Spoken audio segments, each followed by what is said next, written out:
नमस्कार दोस्तों, आज के वीडियो में आप लोगों को बताने वाला हूँ सूरदास का जीवन परिचय कि किस प्रकार से लिखें।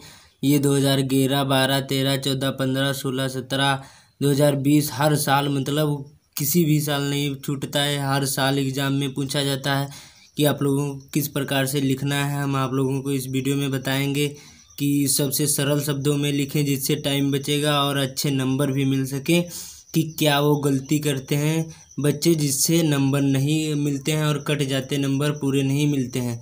आज की वीडियो में वही सब टॉपिक पर बात करूंगा और किस प्रकार से लिखना है सभी पर टॉपिक पर बात करूंगा इस वीडियो में। और आपको एग्ज़ाम में काले और नीले ही पेन का यूज करें और किसी पेन का यूज ना करें। जल वाले पेन का यूज कतई ना करें क्योंकि उसको लिखने के बाद वो बहुत तरीके से बेकार हो जाए है। सबसे पहले ऐसे लिख लेना होगा काले पेन से जीवन परिचय। उसके बाद में यहाँ से लिखना शुरू कर देना। सूरदास जी का जन्म सन 1478 ईस्वी में आगरा मथुरा मार्ग पर स्थित रुनकता नामक ग्राम में हुआ था। जो इनका जन्म है सन 1478 ईस्वी में आगरा और मथुरा रोड या मार्ग पर स्थित रुनकता नामक ग्राम में हुआ था। कुछ विद्वान दिल्ली के निकट सीही नामक ग्राम में इनका जन्म स्थान मानते हैं। सूरदास जी जन्मांध से अंधे थे। इनका जो जन्म है वो लगभग में आप लोग लिख सकते हैं यहाँ पर लगभग में करके, चाहे 1480 ईस्वी भी लिख सकते हैं।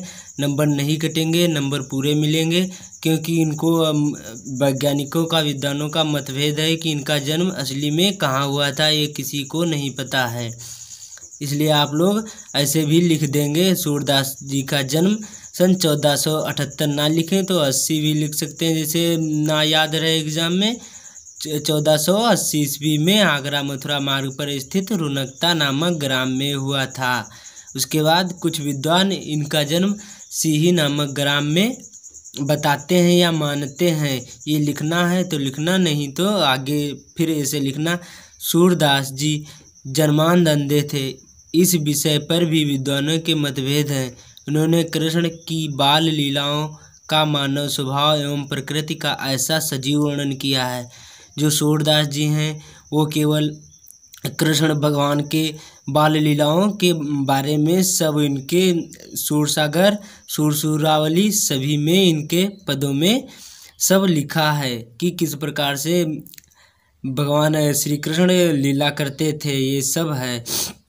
आगे फिर आप लोगों को इस प्रकार से लिखना है। सूरदास जी की रुचि बचपन में ही भगवत भक्त के गायन में थी। इनकी जो रुचि थी वो बचपन से ही श्री कृष्ण भगवान के गायन में ही थी रुचि इनकी।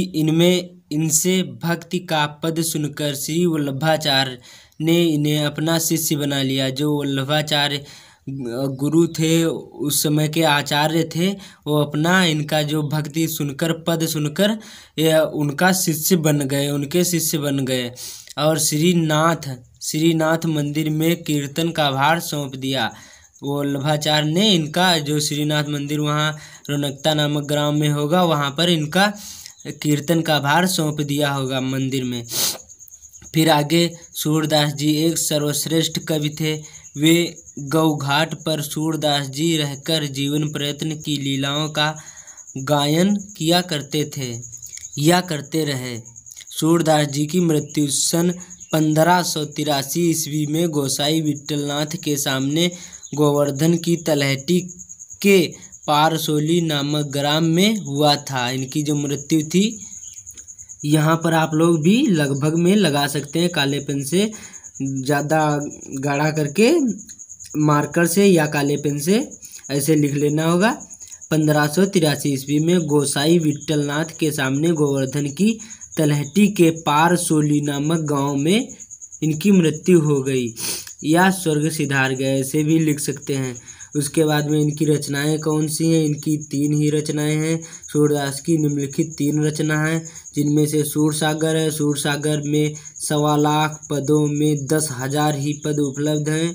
सूरसागर एक गीत काव्य है, मतलब सूरसागर एक गीत काव्य है। और दूसरा है मतलब इनकी 3 ही रचना है, सूरसागर, सुरसारावली और साहित्य लहरी। सुरसारावली में 1107 पद हैं, यह सूरसागर का सार भाग है। और इनकी तीसरी जो रचना है साहित्य लहरी, इसमें 118 दृष्टकूट पद का संग्रह है। इस प्रकार से आप लोगों को लिख लेना होगा। उसके बाद में आप लोग लिखने के बाद आप लोगों को बस इतना ध्यान देना है कि रुनकता ये काले पेन से मार्क कर देना या फिर उसको मार्कर से लिख देना। और सीही नामक ग्राम में हुआ था। इतना उनके जीवन के बारे में क्या क्या किया। और इनकी मृत्यु 1583 ईस्वी में हुई और इनका जन्म 1478 ईस्वी में हुआ, लगभग में लिख देना। वीडियो जो अच्छा लगा हो तो लाइक करें, चैनल पर पहली बार आए हैं तो सब्सक्राइब करके बेल आइकन को प्रेस कर दें, क्योंकि हमारे चैनल पर इसी प्रकार की नॉलेजेबल वीडियो मिलती हैं। और कोई भी डाउट हो तो आप लोग कमेंट में पूछ सकते हैं। जय हिंद, वंदे मातरम। मिलते हैं अगले वीडियो में।